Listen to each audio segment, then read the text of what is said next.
네, 네 가지 있는 뉴스 시간입니다. 하루의 중심 뉴스의 강을 건네줄 시사 뱃사공 이우영 아나운서 스튜디오에 나왔습니다. 안녕하십니까? 안녕하십니까, 이호영입니다. 네, 배를 오른쪽으로 저으시는군요. 네. 네, 오른쪽 왼쪽 번갈아 그렇죠. 가면서 저어주시길 바라겠습니다. 네.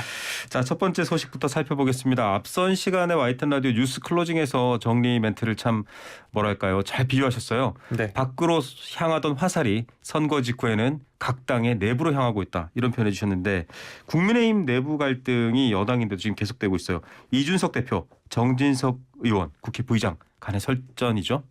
네, 양측은 어제 오전 이 대표 우크라이나 방문, 혁신위원회, 지방선거 공천 등을 두고 한 차례 설전을 벌이는 데 이어서 그제 오전에 설전을 벌인 데 이어서 또 오후에는 적당히 하라, 개소리, 이런 다소 거친 인사를 주고받으면서 날카로운 공방을 벌였습니다. 네. 오늘 저희가 소개하면서 다소 거친 언어들을 그대로 읽어서 보내드리는 점을 미리 양해를 바라겠습니다. 저희의 언어는 아니고요. 네. 정치인들이 이런 언어까지 쓰고 있다라는 걸 저희가 사실은 사실 그대로 최대한 불쾌하지 않도록 전달드리도록 노력하겠습니다. 조금 부드럽게 발음해 주시고요. 네. 조금 느리게 발음해 주시면 더 네. 나을 것 같습니다.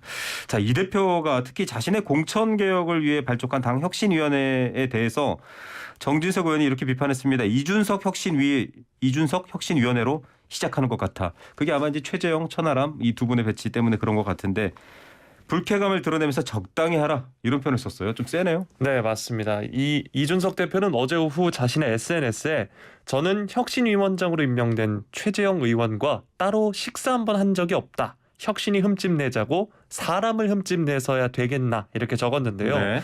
방금 전에 말씀해 주셨다시피 그 정진석 의원이 이 두 사람을 얘기하면서 이 대표 아주 가까운 분들인 것 같다 평가하면서 이준석 혁신위로 시작하는 것 같다, 이렇게 꼬집었기 때문입니다. 네.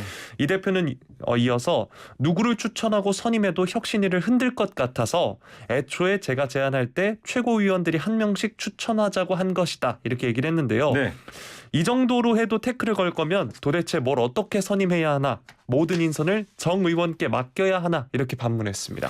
자, 이런 부분들 때문일까요? 정 의원 역시, 정진석 의원 역시 최근 이 대표 언행에 대해서 굉장히 당혹감을 감출 수 없다, 이런 입장이에요.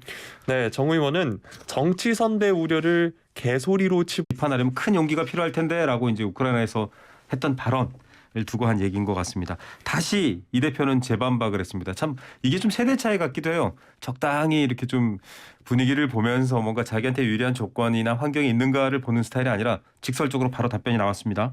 네, 이 대표는 어제 오후에 당의 최다선이자 어른의 정치 선배를 자처하시면서 선제적으로 우리 당내 인사 몇 분을 저격하셨나, 이렇게 얘기를 했습니다. 본인 네. 대표를 포함해서 최고위원 그리고 최재형 의원까지라고 네. 말한 건데요. 또 이래놓고 먼저 때린 다음에 흙탕물을 만들고 대표가 왜 반응하냐, 이렇게 적반하장하는 게 상습적 패턴이라 이제 익숙해지려고도 하지만 1년 내내 반복되니 어이가 없다라면서 불쾌감을 감추지 않았습니다. 네. 또 사람을 언급해서 저격하신 분이 저격당하셨다고 불편해하시면 그 또한 내로남불이다, 이렇게 지적을 했습니다. 자, 이게 이런 식으로 감정의 격화로 가는 것 같아서 안타까운데, 사실은 뒷 배경에 의견들이 있죠. 왜냐하면 공천에 대한 여러 가지 향후 벌어질 국회의원 선거라든지 당의 주도권 때문일 텐데, 여기서 그냥 끝나고 이제 사람들이 지켜보면 될 텐데, 우크라이나에서 귀국하기 전에 SNS에 또 글을 남겼어요. 네, 맞습니다. 1년 내내 흔들어 놓고는 무슨 싸가지를 논하느냐, 이렇게. 네, 사가지라고 해주십시오. 네, 이렇게, 네, 아까 양해 들었다시피 네네. 미리 양해를 구하겠습니다. 또 흔들고 가만히 있으면 더 흔들고, 흔들고 반응하면 사가지 없다 그러고, 자신들이 대표 때리면 훈수고, 대표가 반박하면 내부 총질이고, 이렇게 썼습니다. 네. 네. 아, 이게 정말 뭐 이 대표를 향해서 뭐 정치 선배 우려를 멍멍이 소리, 뭐 개소리로 치부한다라고 말한 이제 정진석 부의장을 정면 비판한 것으로 보이는데, 이렇게 되면 사실은 이게 뭐 정말 진흙탕처럼 돼갈 수밖에 없어요. 그래도 누구의 의견이 더 옳을까, 누가 더 경청할 만하나라는 판단도 필요할 텐데요. 네, 근데 또 이준석 대표가 여기서 멈추지 않았습니다. 네네. 당대표를 몰아내자고 대선 때 방에서 기자들 들으라고 소리친 분을 꾹 참고 우대해서 공천관리위원장까지 맡기고 공관위원 전원 구상권까지 드렸으면 당대표로 쌀 수 있는 모든 예우는 다 한 것 아니냐 이렇게 얘기했는데요. 네. 실제로 정진석 부의장 지난 6일 지방선거에서 공천관리위원장을 맡았죠. 이 그렇죠. 부분을 말한 것으로 보입니다. 자, 이게 너무 원색적인 표현까지 등장합니다. 이게 과연 어떻게 또 언론이라든지 여러 세간의 분석들이 나올지도 좀 궁금하네요. 자, 이준석 대표는 지금 우크라이나 자유평화연대 특별대표단을 꾸려서 다녀왔는데 오늘 귀국하죠. 네, 오늘 5시쯤 인천국제공항을 통해 귀국할 예정이라고 하고요. 추가 네. 소식 들어오면 계속해서 전해드리도록 하겠습니다. 예, 다시 한번 이제 청취자 여러분들께 국내로 들어와 사과드리겠습니다. 네. 뭐 이우영 시사 뱃사공이 사과할 일은 아니고요. 네. 정치인들의 언어가 조금 더 품격이 있었으면 좋겠습니다. 자, MB 사면 얘기가 갑자기 어제부터 뉴스에 나와서 많은 관심을 받고 있네요. 네, 요즘 계속해서 제가 윤석열 대통령의 출근길 기자들과 문답 전해드리고 있는데요. 네. 윤 대통령이 오늘 용산 대통령실 출근길에 이 대통령 후보 시절 이명박 전 대통령 사면 필요성을 말했는데 지금도 변함이 없나 이렇게 질문을 했습니다. 네. 윤 대통령은 20여 년 동안 수감 생활을 하게 하는 건 과거 전례에 비춰 안 맞지 않나 라면서 사면 가능성을 내비쳤습니다. 예, 사실은 지금 뭐 건강상의 문제로 형 집행정지 요청 뭐 이런 것들이 나오고 있는 상황이기 때문인데 전날에는 좀 다르게 대답했다 이런 보도도 되고 있던데요. 네, 어제는 지금 언급할 문제는 아니라고 말을 아꼈는데요. 네. 하루 만에 가능성을 열어둔 겁니다.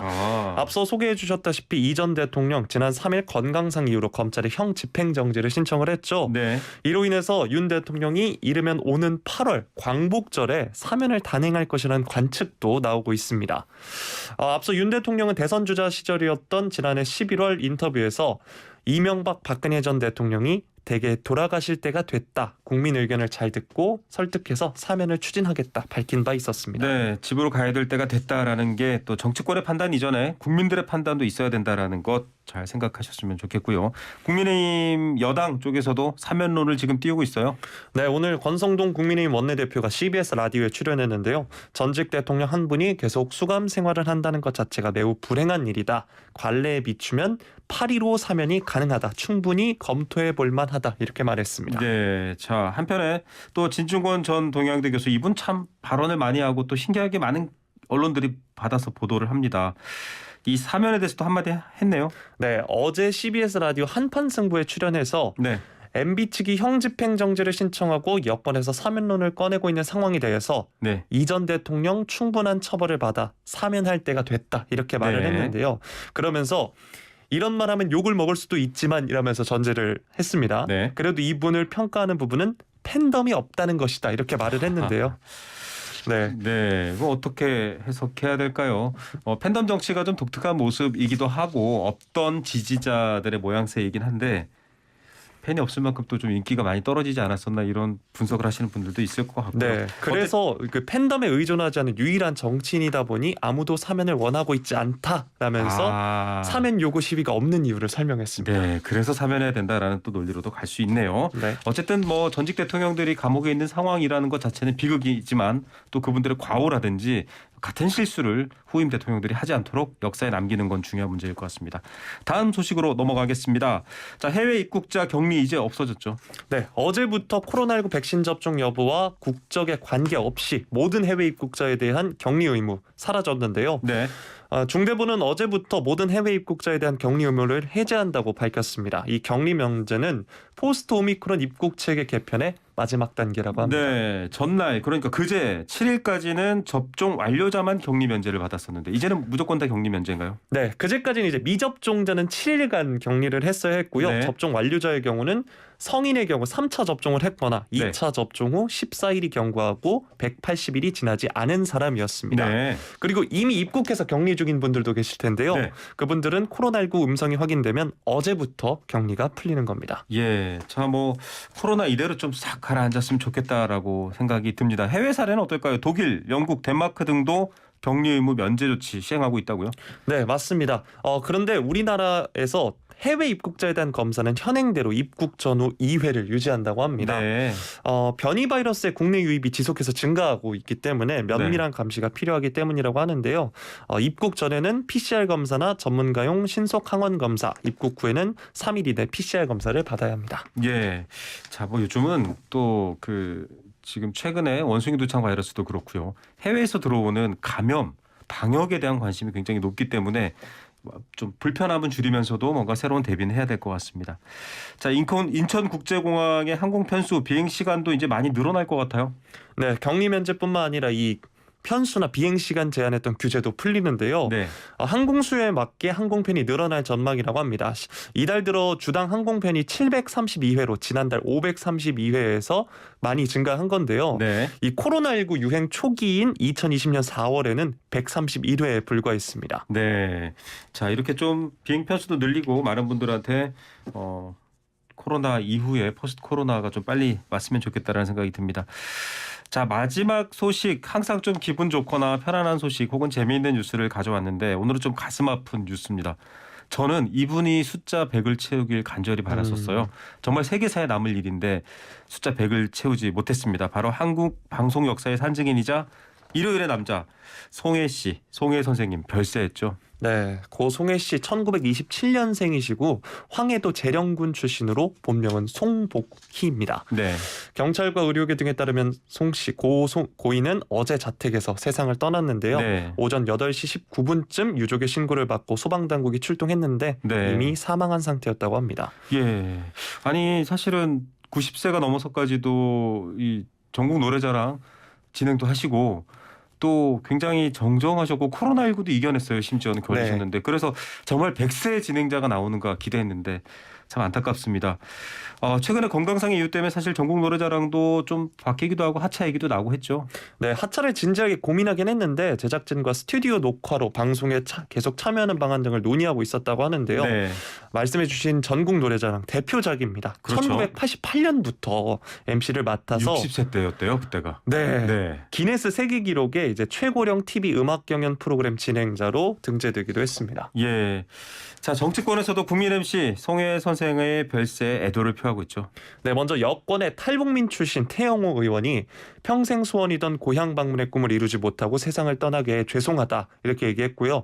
고인의 명복을 빈다라고 했는데 앞서 소개해드렸다시피 고인은 황해도 재령군 출신입니다. 네. 그렇죠. 또 뭐 야당인 민주당의 박홍근 원내대표도 윤석열 대통령도 조전을 보냈고요. 아무래도 실향민이시다 보니까 황해도에서 전국 네. 노래자랑 하는 게 꿈이셨는데 결국 못하고 가셨네요. 후세에게 남은 숙제인 것 같습니다.